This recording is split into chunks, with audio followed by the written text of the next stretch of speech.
Good afternoon and welcome to Registered Apprenticeship Job Seekers with Disabilities. Please apply.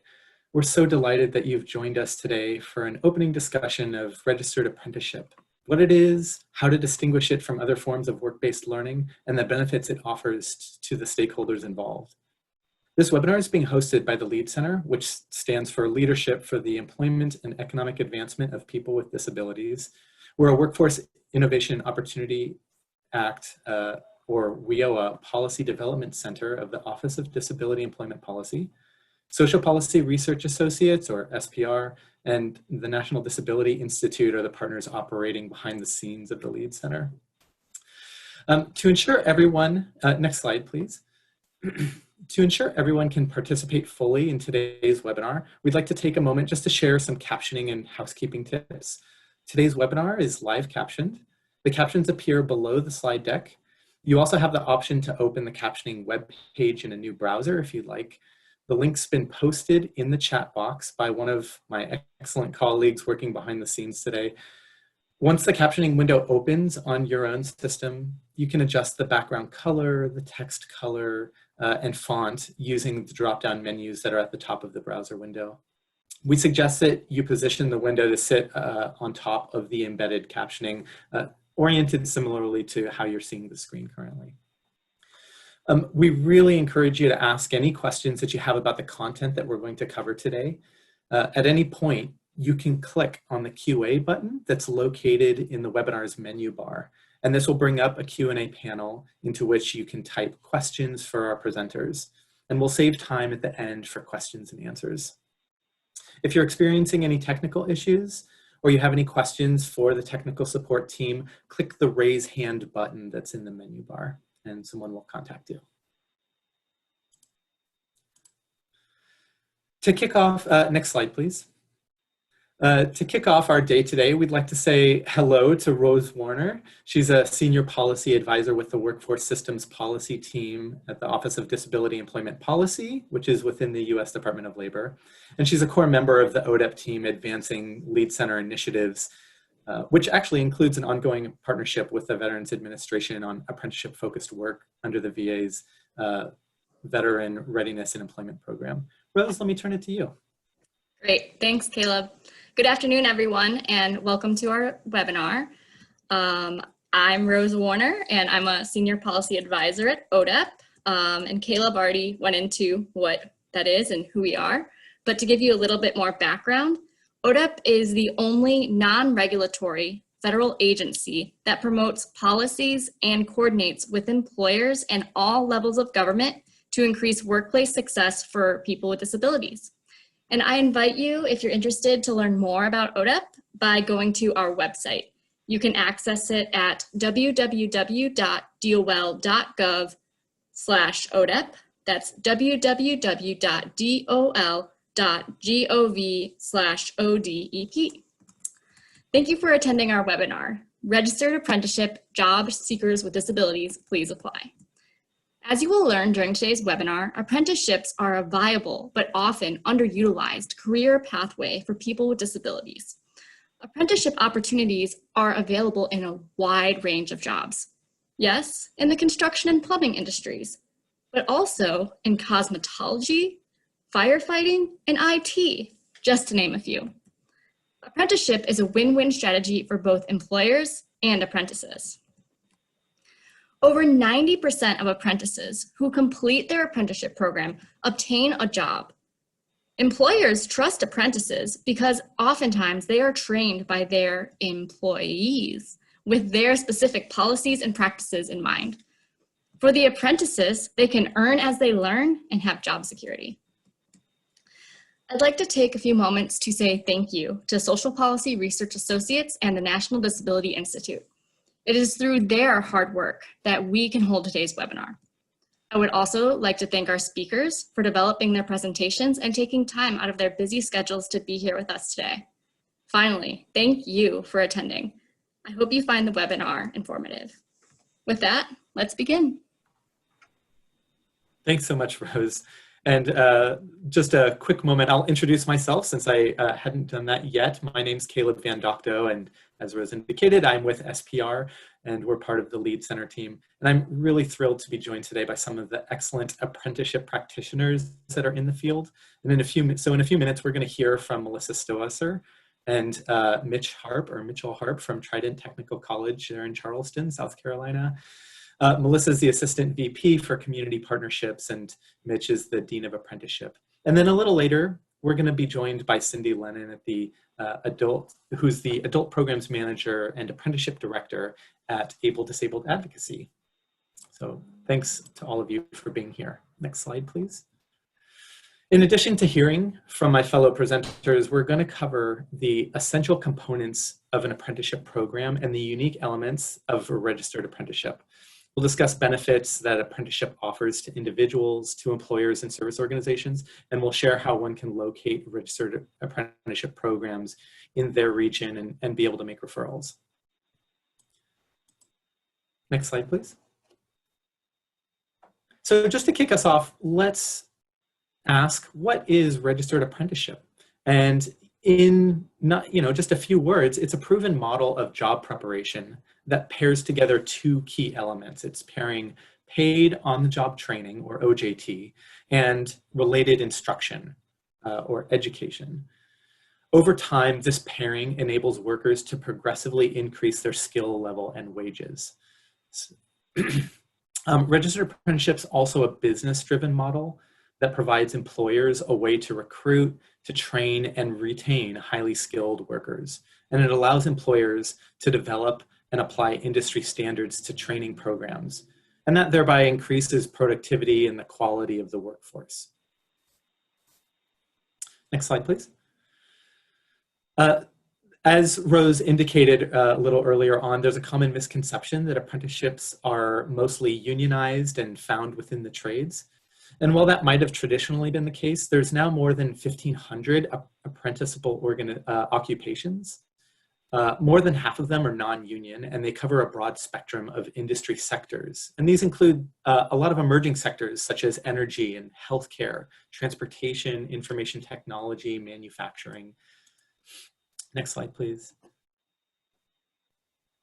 So let's get into a little bit of the nuts and bolts. And this is, maybe one of the most informative slides that we'll present today. These are the 5 key components of apprenticeship.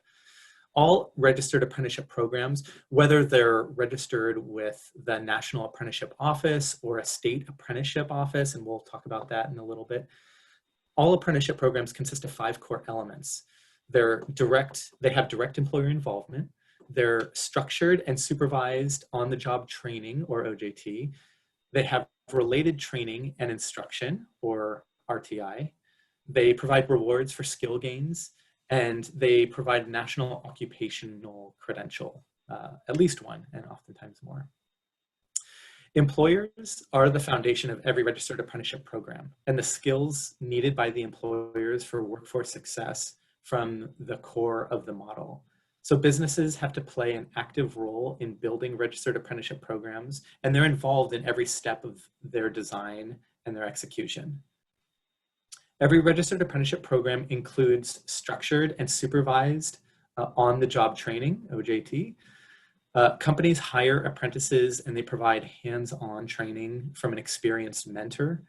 The training is developed by mapping the skills, the knowledge, and the abilities of the apprentice must learn over the course of the program so that the apprentice can be fully proficient at the job that they're doing.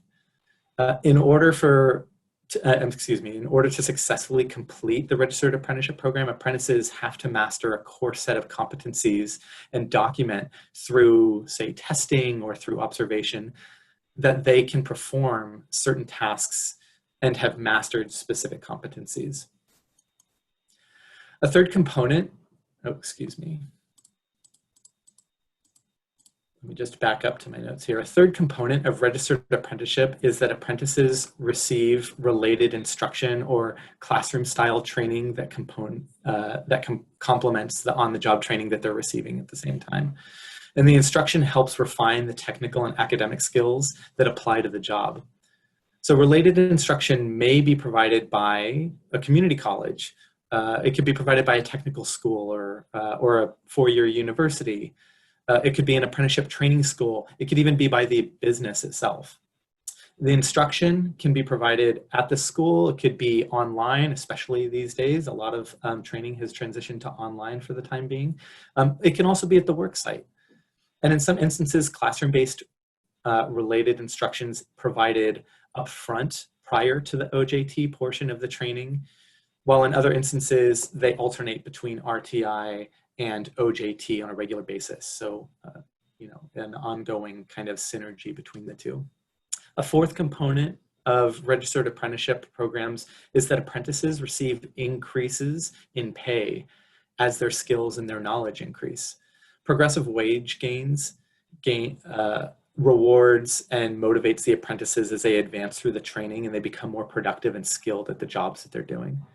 And then finally, every graduate of a registered apprenticeship program receives a nationally recognized credential, and that's referred to as a certificate of completion. And this portable credential signifies that the apprentice has successfully completed the requisite training for the occupation. Many registered apprenticeship programs, particularly in high growth industries such as the ones that we talked about earlier, healthcare, advanced manufacturing, and so on, they also offer interim credentials as apprentices master the skills of a particular career pathways. And sometimes this type of credential structure is referred to as being stackable credentials. Next slide, please. So let's talk about quickly the length of an apprenticeship program. And the short answer is it really depends on the complexity and the occupation and the type of program that is under consideration. The apprenticeship programs range in length anywhere from, say, 1 year to about 6 years. The majority, though, typically last about 4 years or so. And during the program, the apprentice receives both that structured on-the-job training and the related instruction. So there's a few different ways that apprenticeship programs might determine whether apprentices have gained enough experience to advance through the program. And we don't really have enough time today to go into the details of all the variations, but I did want to share a common approach, and that's one that's based on time.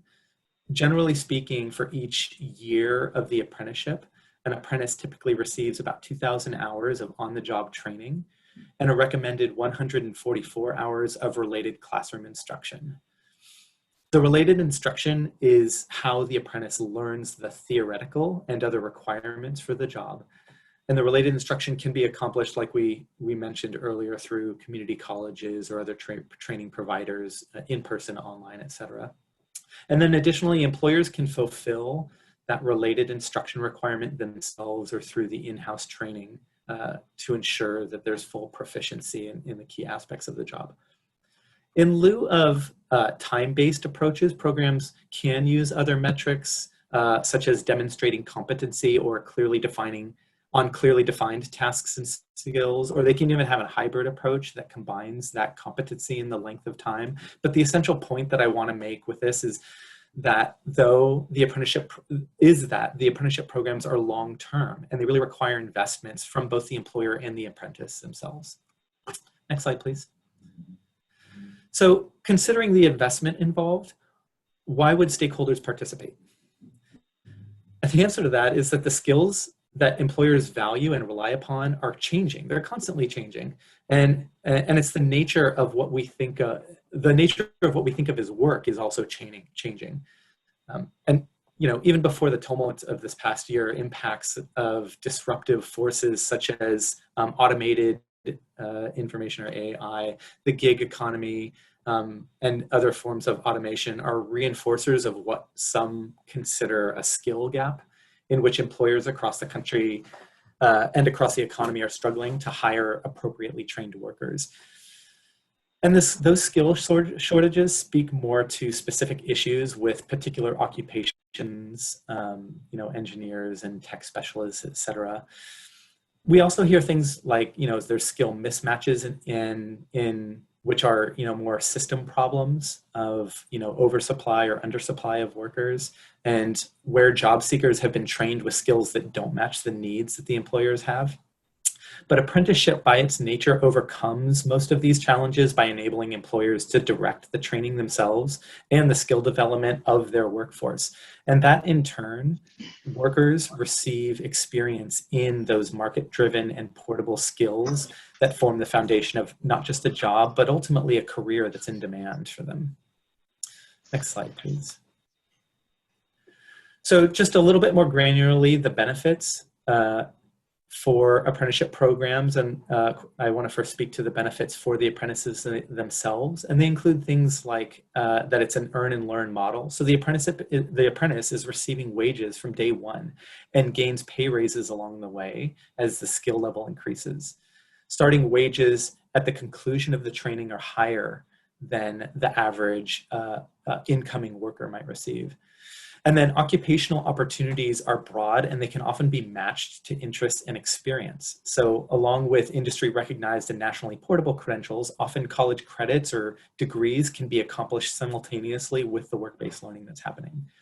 And then finally, and possibly most importantly, apprenticeship naturally applies multiple methods for learning concepts. For example, academic or hands-on learning, which reinforces existing best practices in educational settings for diverse learners. And further, the model incorporates a built-in mentorship system, which offers the apprentice professional support not always available through other worker training models. Next slide, please. A little bit about the benefits for the employer. Apprenticeship helps businesses develop highly skilled employees.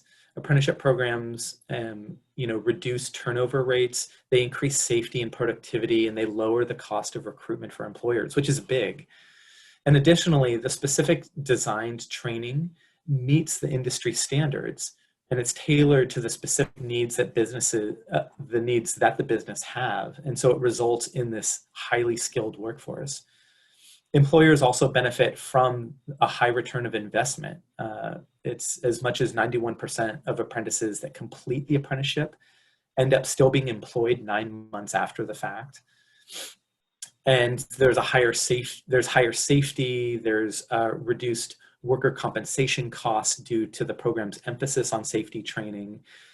And then additionally, there's several studies that have been completed that look at qualitative and quantitative positive returns for employers. I dropped in some links here that you can check out when we post these next week. You can go back and check out the links here about tax credits and other return on investments for businesses. And finally, there's a systematic approach to training that ensures employees are trained and certified to really produce at the highest levels that's required for that particular occupation. Next slide, please. In addition to the benefits for the apprentice and the employer, the registered apprenticeship program can also be an excellent strategy for vocational rehabilitation or other workforce programs to meet their employment outcomes, their suitability requirements, and it can reduce the return of individuals to the program for additional services.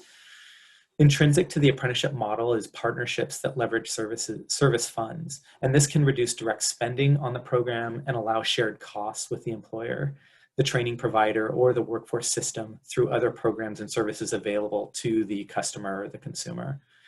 Apprenticeship leads to higher wages, and it also is an earn and learn model that's a job from day one. And so that's giving the apprentice's wages while training and reducing reliance on things like student loans, for example.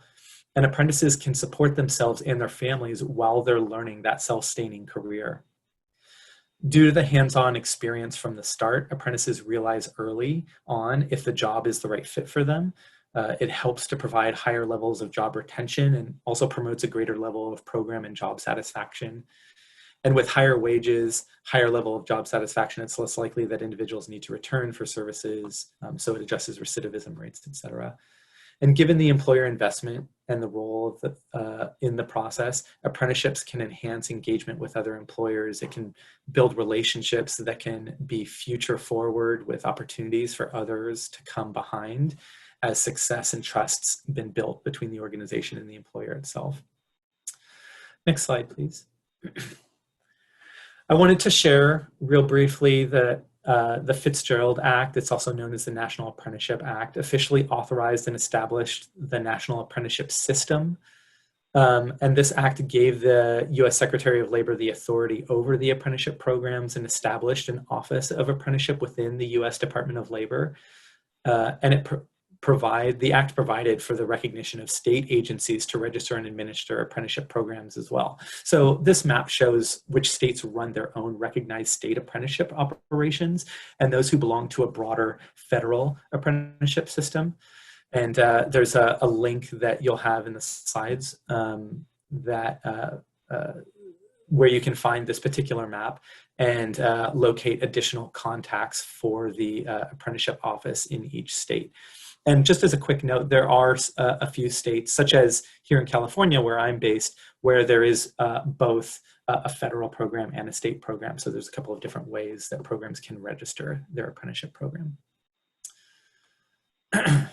Next slide, please.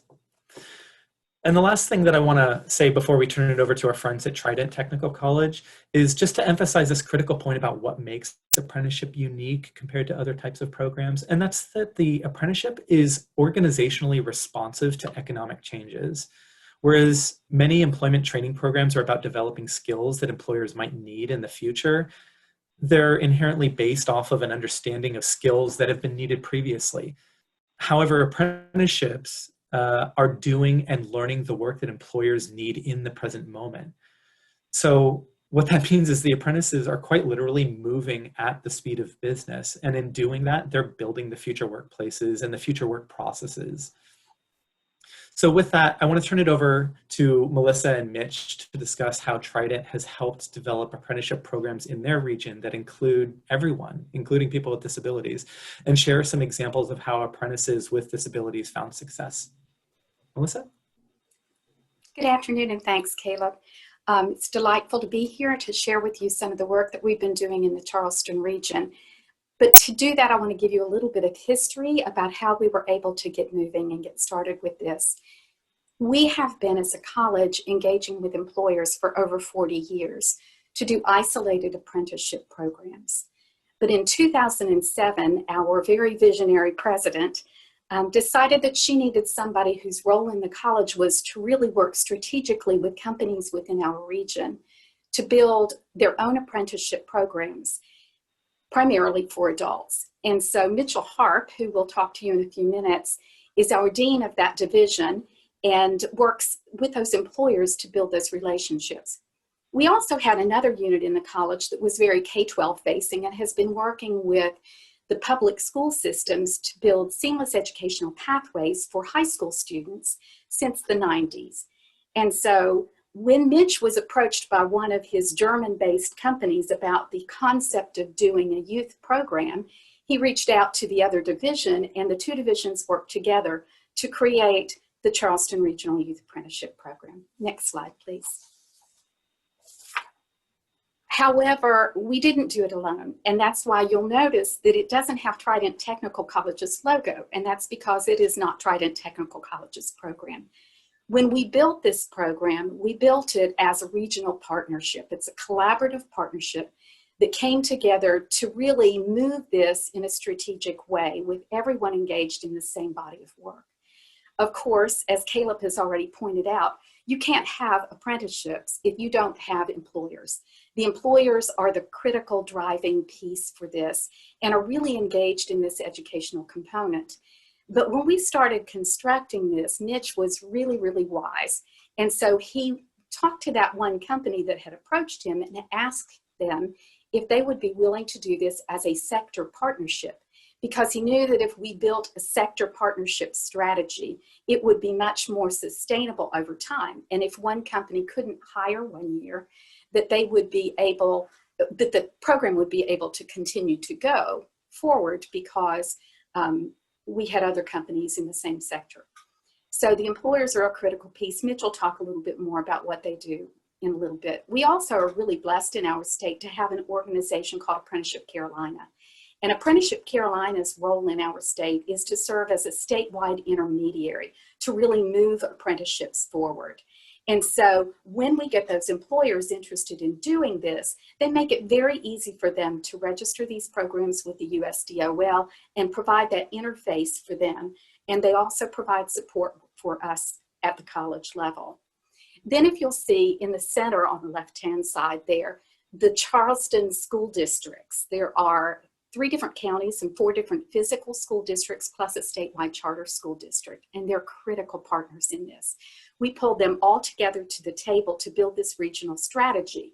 So they do a lot of work in terms of educating the population about what apprenticeships are, assisting the students in getting engaged, recruiting those populations of students, and are really integral in ensuring their success.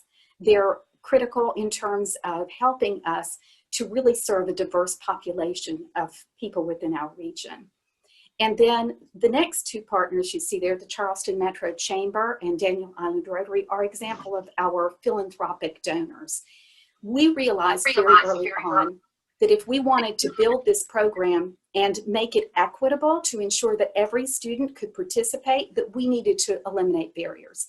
And one of the barriers in our region was that dual enrollment was not paid for by our state. So if we were going to build a youth program to ensure equity, we needed to make sure that those expenses were covered. And so we have philanthropic organizations and grants that really support us in paying the educational expenses for the students so that they receive this education free.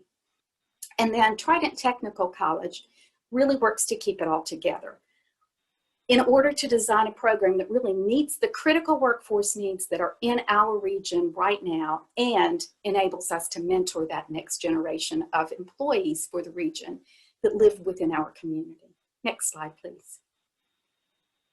So we provide the job-related education, or as Caleb has referred to it, the RTI, that related training and instruction for the students. So the students are enrolled in the very same classes that our adult population is enrolled in those career-specific areas. And we also serve as the local intermediary for this partnership so that we assist the other partners in moving this forward and really serving as the hub and the wheel to really keep it moving in a structured way. In that capacity, we have 2 different divisions in the college, as I've already mentioned. One of those I'm going to talk about first is the Division of School and Community Initiatives, because they really engage with the K-12 partners to make sure that we build robust programs that are inclusive and that are available to a wide array of students. In doing so, they recruit the students at the schools, and we host an information session once a year, where folks from the community come to learn about it. We have now grown to the point where we'll have over 1,000 people showing up for that information session. So this past year, 2 of our separate school districts reached out to us to say that they had hearing impaired students who were interested in enrolling in these programs. And so we immediately hired an ASL translator, and we had an ASL translator at that event. Since then, we did have one of the young men apply for an apprenticeship and was hired by one of the automotive companies. We have been working with him through the Division of School and Community Initiatives to make sure that accommodations are made and that his needs are being met for the RTI component. Mitch and his team are working with the employers to do the same. And with that, I'm going to turn it over to Mitch. Well, thank you, Melissa. As Melissa said earlier, I oversee the Division of Apprenticeship Programs. And really our primary role is to work with those employers in the Charleston area.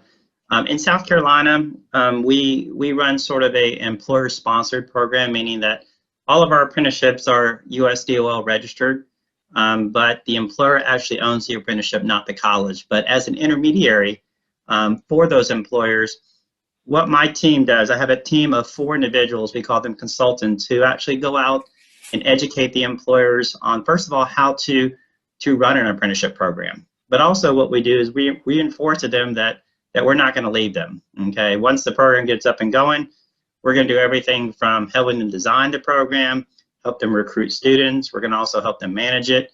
We even help them show them how to award the credentials at the end. I guess you could say that we're they're one phone call away from any sort of help that they need when running the apprenticeship program. You know, as Melissa said earlier, also our visionary president, Dr. Thornley, back in 2007, when she created the office, I really do think she had that in mind, because since then we have worked with over 200 local companies here in the Charleston area to help them start apprenticeship programs and offer opportunities to Charlestonians. Next slide. Back in 2013, when we actually, when I was approached by that employer Melissa talked about to start our youth apprenticeship program, we had never done a youth apprenticeship program before. So we, again, had to design the program. But when we put the program together, we wanted all students who actually complete the program to achieve 4 things. First of all, we wanted them to complete a high school diploma because they were actually in high school when they started the apprenticeship. We also wanted them to get a certificate from Trident Technical College in a career-specific field that the apprenticeship was aligned with in terms of the employer. We also wanted them to get a national credential, which is why we made all our programs USDOL registered. And most importantly, they had 2 years of work experience at the end. At the end of the youth apprenticeship program, many of our young people stay with the employers and are career professionals with those employers. Some actually go off to 4-year colleges. But it's a great program in which allows a young person to not only get a quality education, but also national credentials and work experience. Next slide. So since we started the program in 2014, we have grown exponentially.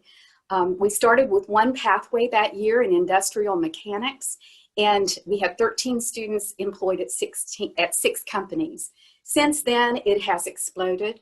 I have last year's numbers up here and this year's numbers up here so that you can see that even in the midst of COVID, we're still able to make some pretty significant progress.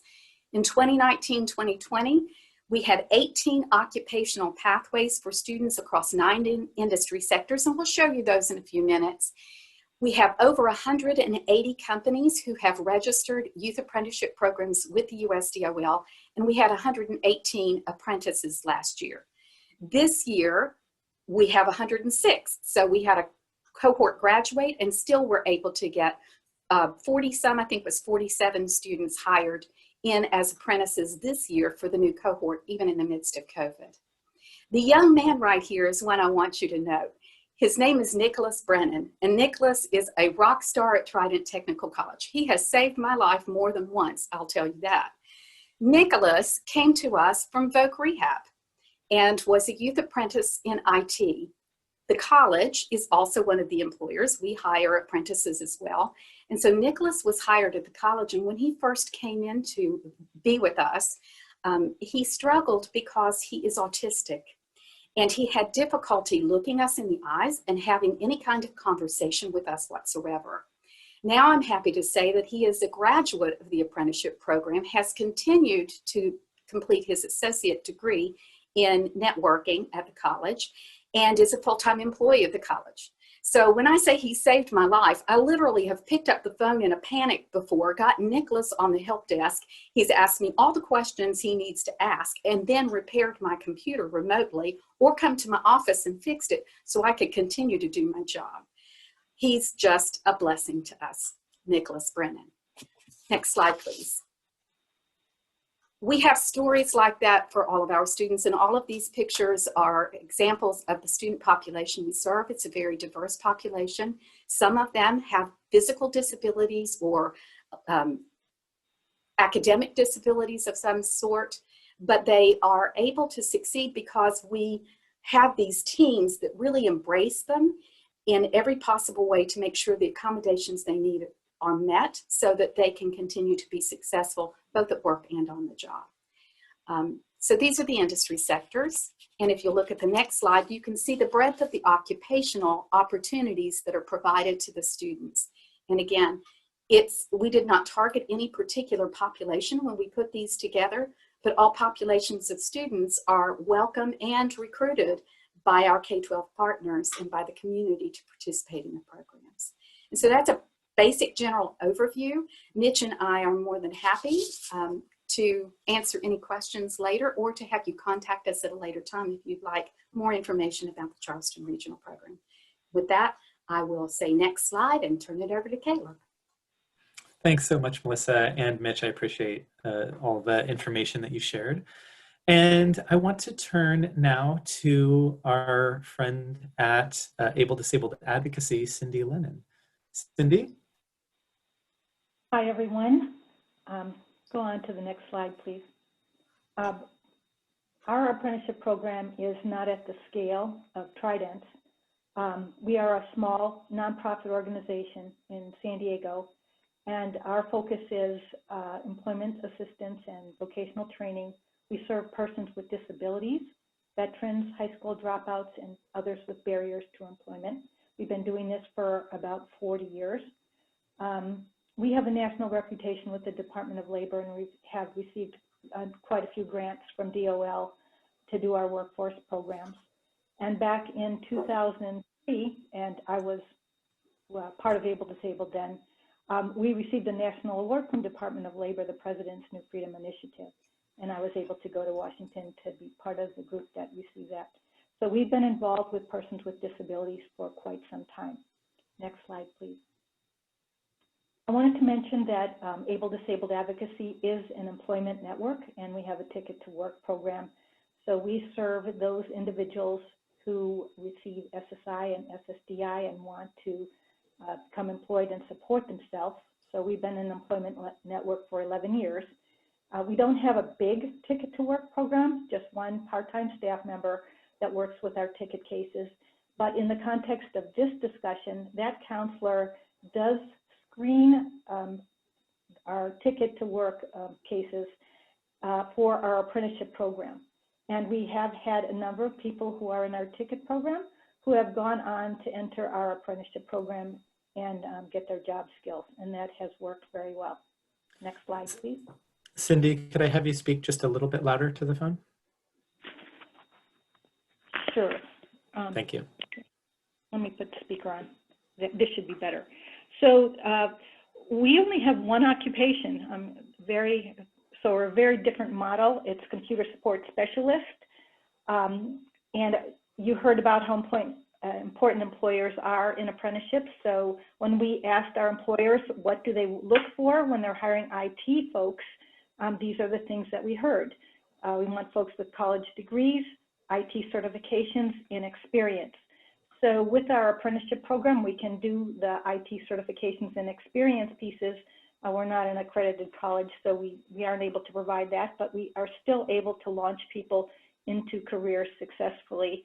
And with our Department of Labor funding as an AAI grantee, we could offer that at no cost to those who are enrolled. Next slide. So here's a model of what our program looks like. It's 18 months long. We are one of those programs that uses front-loaded training. We refer to it as the pre-apprenticeship part, since people are not working at that point. Our pre-apprenticeship training consists of obtaining their CompTIA A+, Network Plus, and Security Plus certifications. We felt that it was very important to tie our training to industry-recognized credentials because we're a very small organization without a big footprint, and a lot of companies haven't heard of us. So that has worked very well. Once they do that, and that part takes about 6 months, they begin working, and they're going to work for about 12 months before they complete their apprenticeship. Next slide, please. So we do this, our related technical instruction, as I said, is the CompTIA certifications. Each one takes a couple of months to do. Once people are working, we do offer some additional IT certifications, Linux Plus, Server Plus, and Cloud Plus, that people can do on an independent study basis.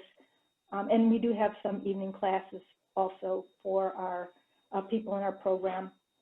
One other thing I wanted to mention is we are able to customize training plans, especially if one of our employers says, I need people that have Security Plus, for example, which is sort of a big thing in our region. We can make this customize and go right to what those companies really want their folks to have. We also customize training plans if people come in with previous work experience or they have some education. You might be thinking of apprenticeships as for youth, but there's no minimum age for people to be in an apprenticeship program. My oldest apprenticeship is age 67. Next slide, please. So the work processes is the DOL term for the on-the-job learning, and we have 2,000 hours covering those 4 basic things. basic foundations, computer basics, security basics, and then they practice their skills. So that's the on-the-job part of the apprenticeship, and usually takes about 1 year. Next slide, please. So I wanted to talk a little bit about our priority to serving persons with disabilities. Veterans and women are the other two groups that we targeted for our apprenticeship program, but serving individuals with disabilities is a core mission of Able-Disabled, of our nonprofit. We've done it from the beginning, and like I said, it was for over 40 years ago. Next slide, please. So if you are thinking of trying to maybe make your program more inclusive, you might be wondering, well, where am I going to find those individuals with disabilities? In our region, according to Sandag, 17% of the people in San Diego County are persons with disabilities. They are everywhere. So when we are recruiting folks for our apprenticeships, we go to community-based organizations, faith-based organizations that serve people with disabilities. That's one idea. 211 is the local resource directory, and some people find us, through 211. Of course, we're working with the one-stop career centers, and we do presentations there all the time. We network with the vet reps, particularly. We have a lot of veterans in our program. Some people find us from Google searches. And quite a few actually found our apprenticeship program through the state apprenticeship list of apprenticeships by county. And then sort of particularly for our folks with disabilities, we're going to work with state folk rehab and try and see if we can get some of their clients into our program. Next slide, please. Here's a group of veteran organizations that we work with. We are a member of the Veterans Coalition. In San Diego, we're a big military community, and there are so many jobs in DOD because of particularly the Navy presence, but it's not the only military presence we have in our region. But we have tried to tie our program in with the local conditions. So veterans are very important. About half of our apprentices are veterans. And that probably would also account for why we have a wider range of people of varying ages, because we have veterans getting out of the service, and they may have served 1 term or 20. Next slide, please. We also go to colleges to recruit folks. We can go to the DSPS offices. We network with veteran centers if they have one on campus. We talk to the career services folks. We are trying to get them and encourage them to refer people to our program. And the workability programs on campuses, either the community colleges or 4-year degree programs, are all persons with disabilities who have attended college and are trying to get into their career field. Another thing that we do is we attend a lot of campus job fairs just to promote our program. And it's free training, so that works well. Next slide, please. One last thought that I wanted to say, just like you heard from the other program, we look to include persons with disabilities. Our program is not an entitlement program. Our persons with disabilities have to go through the same assessment process as everyone else. And, but we have managed to find quite a few, almost 50% of the people in our apprenticeship program are a person with a disability.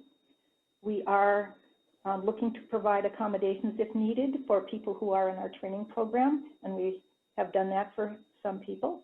And the other thing that sometimes we get involved with, because we require our people to take IT certification exams, if we have someone who needs testing accommodations, we do help coach them so that they know how to apply for that accommodation and get that in place before they take their exam. So that's just a little bit of how we assist those special participants in our program. Next slide, please. I have a few resources here. Oh, is that your slide? Yeah, I think I can actually share the resources, Cindy. I really appreciate you sharing the really excellent information regarding Able-Disabled Advocacy and kind of addressing some key constituencies and populations that oftentimes are underrepresented in apprenticeship. And, as we transition into the Q&A portion of our session today, I did want to make sure to share a few of the resources that might be of interest. There's a lot of information out there about apprenticeship. We have a collection. Again, we'll be posting these slides. They'll be up next week at theleadcenter.org, and I'll share that information at the end of the session as well as to where that is, so you can go and find that once we have these posted. But this is a good collection of starting points for finding information about apprenticeship, whether you're just looking to learn more about inclusive apprenticeship models, thinking about wanting to start a program or link up with a program that's already operating, or maybe find one and you're considering maybe becoming an apprentice yourself in some sort of a way. This is a good starting point. A lot of these resources are collections of multiple resources in addition. So these aren't just 4, these are actually maybe like 15 or 16, and it's just enough to kind of get you started. One in particular is there's currently an ongoing effort within ODEP at DOL on an initiative that they have, Apprenticeship Inclusion Models initiative, where they've been working with pilot programs that are specifically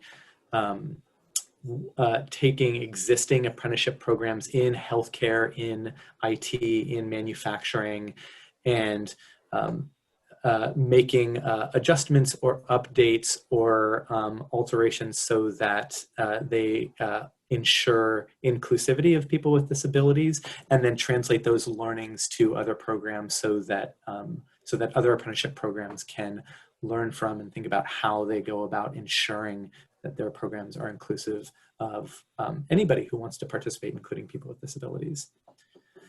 And next slide, please. Let's spend a few minutes with questions and answers. I've seen a bunch of questions come in, so we're going to get to as many as we can here in a few minutes. And if we're not able to get to your question also, we will follow up with some responses and also share those along with the slides as well. So if you think of something along the way, or even if you think of something a little bit after, feel free to drop it into the Q&A because we will catch it. And the first thing that I want to ask is actually going to go to Mitch, and maybe to everybody, but at least to Mitch to start with. And that is, how do you convince employers to start an apprenticeship program and employ individuals with limited skills, such as folks with disabilities, and especially when you're working with youth, since a lot of your programs you spoke to about the youth program? Well, really, it sort of goes back to what we discussed in our presentation and the role of my division. And also many of the things, Caleb, that you talked about in terms of why employers do apprenticeships. Most of the HR managers that I speak with, that's mainly who we talk to when we actually go on and educate an employer. We educate them on, again, back to what an apprenticeship is, and also that we're going to be their intermediary, we're going to be there for them throughout the process. We also talk to them, about students that we have that have limited, skills or disabilities. We talk to them about the partnerships that we've established in our community, like with Voc Rehab. So if there are issues, we can actually work with our partners at vocational rehab and collaborate together collectively to address the issues that, the apprentice may be having. We've had apprentices, as Melissa had mentioned earlier, in automotive. We've had, a person with a disability in healthcare, IT, and actually even engineering. So in various different industries for that. So, and it's all based on, calming that employer and letting them know that they're not going to be on their own. They have experts in the field locally here at the college who can assist them every step of the way. Thanks, Mitch. Yeah, it sounds like, especially as in that role of an intermediary where you're really coordinating partnerships, it kind of really emphasizes that apprenticeship programs are really contingent upon and benefit from the network of partners that contribute, whether it's through recruiting or providing supports. And there's all sorts of different configurations about how folks can do that. Cindy, I wonder if you had any thoughts as well about that question itself. Can you speak to how you speak with employers about starting an apprenticeship program that serves folks with limited skills or with disabilities?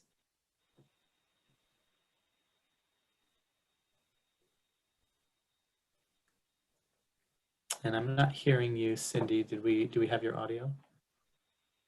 Maybe muted. Sorry, I had to change phones. In our case, the majority of our apprenticeship training is done up front. So one of the things that we can go to employers, and since we tie it to industry recognized credentials, I think that's a big selling point, especially for our DoD employers. Those jobs require those CompTIA credentials that we train for. So we have something very valuable to offer those companies. And I think that's really helped us quite a bit. Wonderful. Thanks so much, Cindy.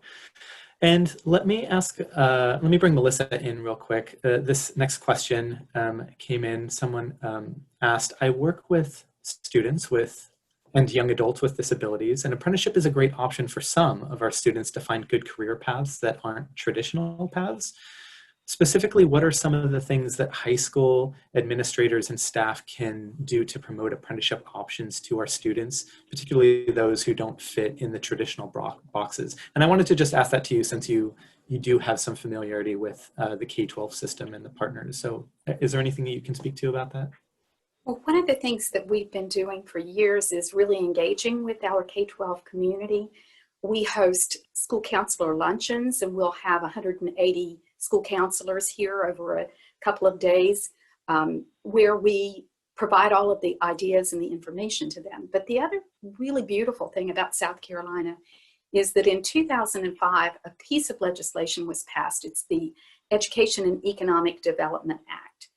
And that act, part of that act required the schools to start really doing career exploration for all of their students as early as elementary. They do awareness in elementary, they explore in middle grades, and then they actually do educational opportunities in the high schools.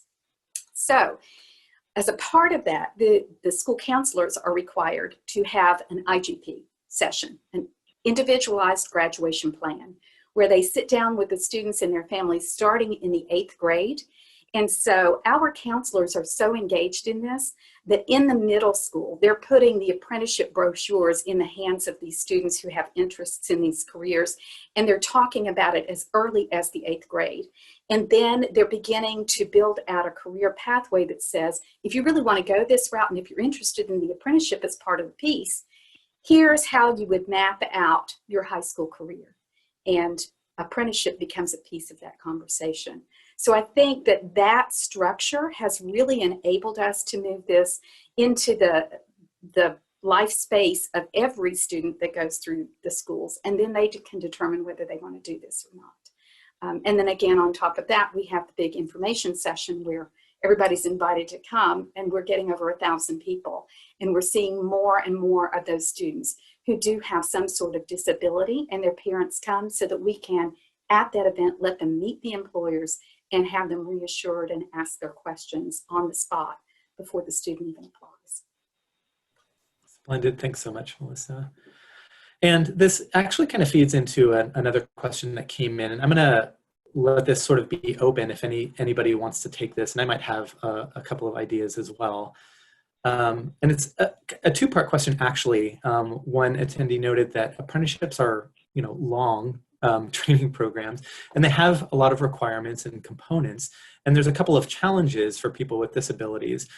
One being that support from vocational rehabilitation might not always line up with the supports that the worker would need throughout the timeline of the apprenticeship. And secondly, that related instruction from community college is not always work-based in nature, and often people with disabilities can have challenges to be successful, I suppose, in the community college setting. And so are there any particular recommendations for overcoming these kinds of barriers for folks with disabilities, considering that they're underrepresented in apprenticeship? So I have a couple of ideas about that, but I also want to give others a chance to respond to that if anybody had any thoughts. I can just say that at the college, we make accommodations for our students. And since they're enrolled in our classes, it is incumbent upon us to make sure that happens. But particularly in the apprenticeship program, we have a youth apprenticeship coordinator and a youth apprenticeship specialist who work directly with the students and the parents to identify their struggles and to assist them in getting what they need. So, you know, we have a team that's working directly with that student to make sure those needs are met. And then additionally, we have a team on Mitch's side of the house who are working with the employers so that when the struggle happens with the employer, they're contacting Mitch, and Mitch is helping them to work through the accommodation piece. I think another comment in regards to the question would be that, again, when we sit down with that employer, we're identifying the competencies that they want them to learn, and also help them work through that when the apprentice comes on board. So in terms of sometimes the voc rehab not lining up with the on-the-job training that the employer offers, again, it goes back to communication with the employer and setting up, you know, what is necessary for the apprentice to be successful. Wonderful, thanks both. And I think I would add to that as well is that it's sometimes a little bit of a tricky thing because, you know, an apprentice is hired when they become an apprentice. As I think Mitch referenced earlier, they are employees of the company while they're in training. And so the requirements for voc rehab is employment, and frequently consumers will have be considered, you know, successful when they achieve employment. However, if apprentices are employed, they're still in this training program. And so that takes coordination with the voc rehab counselor. And as Mitch referenced and Melissa referenced, it's really kind of a coordinated effort between the parties that are involved in the apprenticeship program to ensure that those supports continue. And then the other item I wanted to just mention about this, certainly in terms of other barriers that can come up related to related instruction and otherwise, is that more and more we're seeing across the country the pre-apprenticeship programs come up, and I kind of want to put a capitalization to those. There are states such as, actually in California recently, for example, developed a registered pre-apprenticeship component or program that organizations can develop.